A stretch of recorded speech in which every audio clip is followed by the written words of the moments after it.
Does that give you the right to lecture us on climate change? I am going to lecture you on climate change because we have kept this forest alive that stores 19.5 gigatons of carbon that you enjoy, that the world enjoy, that you don't pay us for, that you don't value, that you don't see a value in, that the people of Guyana has kept alive. How's everybody doing? My name is Anthony Brian Logan, and today we got to talk about the president of Guyana, Dr. Irfan Ali, destroying a BBC reporter over the idea, the concept, the grift of climate change. Now, before we get to the video, which is amazing, let's back up a little bit here for some context. Now, of course, Guyana is a country in South America, right next to Venezuela on the northern part of the continent, and they have a bunch of unexplored natural gas and oil fields off their coast. They want to explore them more than what they're doing right now and reap the benefits. But of course, some people don't want it to happen. A lot of your climate change people, your green energy people, your typical Westerners that want to push for electric vehicles, they don't want them to do this. They say it's harmful to the environment of Guyana. It's harmful to the world. They want to leave gas in the past. They want to push forward with electric. Now, I don't know how they want to power all this electricity we're going to have. Is it going to be pixie dust, fairy dust? I don't know, but I digress. The point is, Guyana wants to explore all this and help their country economically and everything else. Now, the BBC reporter was trying to lecture the president about how harmful this would be, how bad it would be, and the president had none of it. He was not trying to hear any of it. Now, before we go any further, let's jump straight to the actual clip. Of course, if you want to see the full thing without my commentary, link as always will be in the description. If you're an IG, visit a link in the bio, go to the corresponding article on the website. But without further ado, let's go ahead and roll it. Let's take a big picture look at what's going on here. Over the next decade, 2 decades, it is expected that there will be $150 billion worth of oil and gas extracted off your coast. Sounds good to me. I don't see what the problem is so far. That is a very good thing. Very good for the economy. Very good for the locals. I'm with it. So let's keep on going. And pardon me for the pauses. It is BBC. They might try to give me a copyright on this because they may not like that I'm covering the reporter getting stomped into wine. But let's continue. It's an extraordinary figure. But think of it in practical terms. That means, according to many experts, more than 2 billion tons of carbon emissions will come from your seabed, from those reserves, and be released into the atmosphere. I don't know if you as a head of state went to the COP in Dubai. Right there. Stop it right there, huh? Stop it right there. Shout out to the Guyanese. They're like a Caribbean nation. So shout out to them. Love their accents. Let me stop you right there. Do you know that Guyana has a forest forever that is the size of England and Scotland combined? A forest that stores 19.5 gigatons of carbon, a forest that we have kept alive, a forest that we have kept alive. Does that give you the right? Does that give you the right to release? I mean, come on, like let's stay on point. Let me just finish what I'm saying. Okay, we have the forest, and this is a very dense forest, bigger than a lot of your nations over in the West combined. So let's just have that for the context. You want to talk about all this gas and oil exploration, how that's going to be harmful to the environment. Well, how about how we are helpful to the environment more than you guys are? All of this carbon. Does that give you the right to lecture us on climate change? I am going to lecture you on climate change because we have kept this forest alive that stores 19.5 gigatons of carbon that you enjoy, that the world enjoy, that you don't pay us for, that you don't value, that you don't see a value in, that the people of Guyana has kept alive. Guess what? We have the lowest deforestation rate in the world. And guess what? Even with our greatest exploration of the oil and gas resource we have now, we will still be net zero. Guyana will still be net zero. So look, even with all the oil and gas exploration, even with all that stuff that you guys don't like in the West for some reason, we'll still be net zero. So look, what is the problem? And it's so weird because these people on the, in the West, they want to attack countries that aren't even the problem. You want to really tackle the idea, the grift of climate change in a serious way, well, why don't you go to China and talk to them? Go to India and talk to them. Don't go to Guyana, who are like a shining example of what to do when you want to have low carbon emission. With all our exploration, couple of we'll points. still be net zero. There's powerful words, Mr. President. Hold on. But a couple. I'm not completed as yet. I am not finished as yet. I am just not finished as yet. Because this is the hypocrisy that exists in the world. The world in the last 50 years has lost 65% of all its biodiversity. We have kept our biodiversity. Are you valuing it? Are you ready to pay for it? When is the developed world going to pay for it? Or are you in the pockets? Are you in the pockets of those who have damaged the environment? Are you in the pockets? Are you and your system in the pockets of those who Wow. I mean, my man's going off. Sorry for the pausing, but he's going off, all the way off. destroyed the environment through the Industrial Revolution and now lecturing us? Are you in their pockets? Are you paid by them? Wait. I gotta rewind. Because that was pretty deep. That was deep. Let me rewind.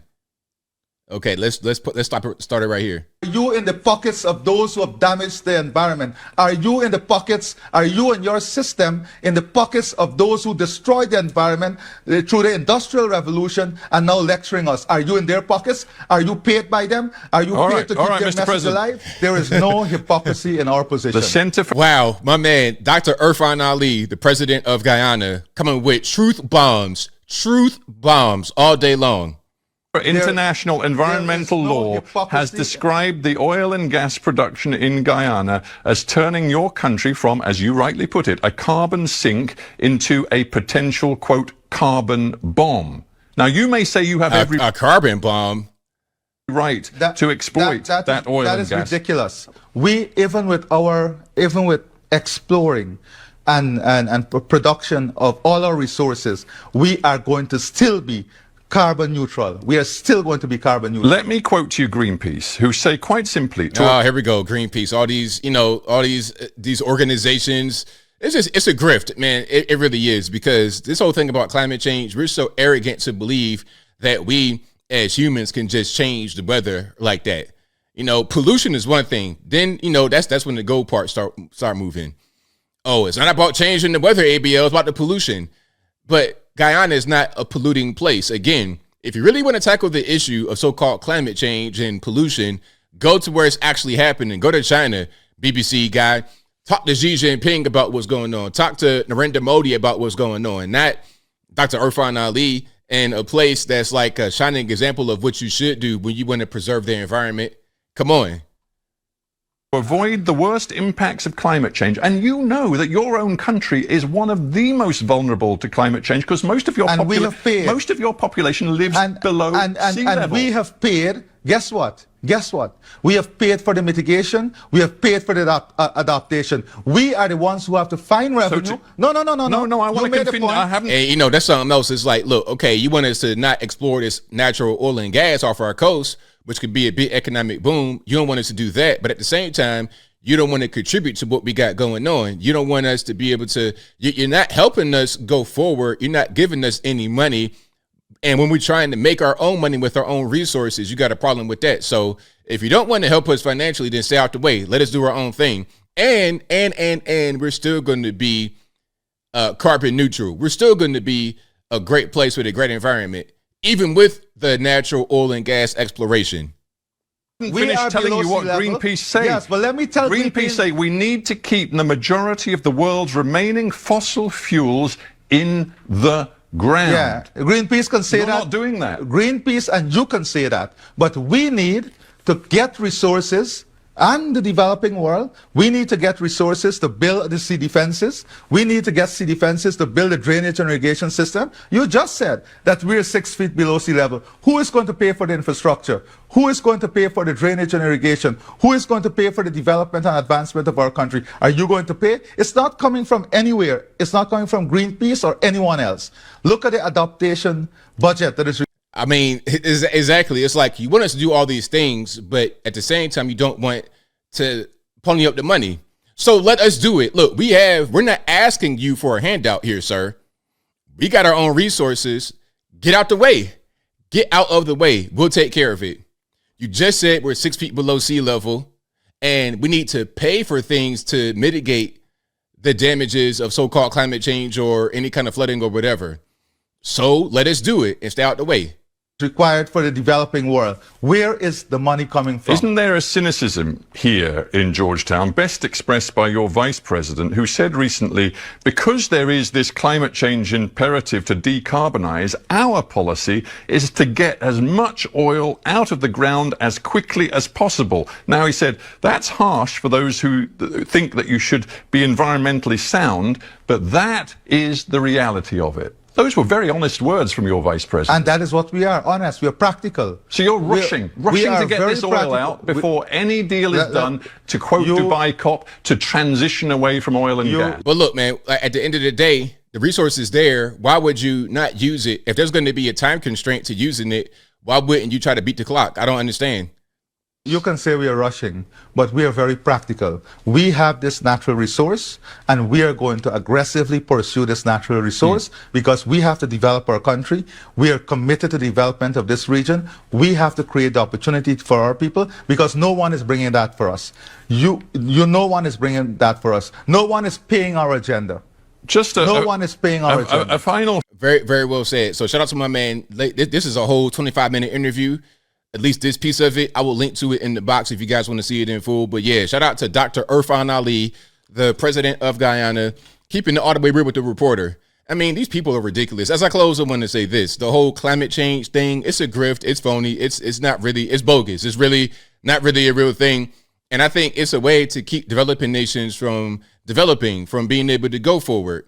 And a lot of nations that push for green energy, things of this nature, they're hypocritical. The USA, UK, for example, will say, all right, we don't have all these factories over here. We don't have all this dirt and pollution, and we're all about EVs. But the things that we use every single day, we produce them overseas and let those areas be dirty, filthy, India, China, etc. They get shipped over here. Then we can say, oh, we're so clean. We're so carbon neutral. Okay, but that toothbrush you got and those tires on your car and all your vehicles, all these parts and everything, where is that made at? How was that made? What kind of dirty factory was that made over in China? That's why you don't want to go over there and talk to them, because you realize the whole game. If you go over there and talk to them, they're going to say, well, stop sending your products here to get produced. Then that'll reduce the carbon emission by a lot. And then there will be no more argument. There'd be no more grift to grift off of. And I think I'll leave that right there for now. And what say you? What's your take on what Dr. Irfan Ali told BBC reporter? Do you think that he was correct, incorrect?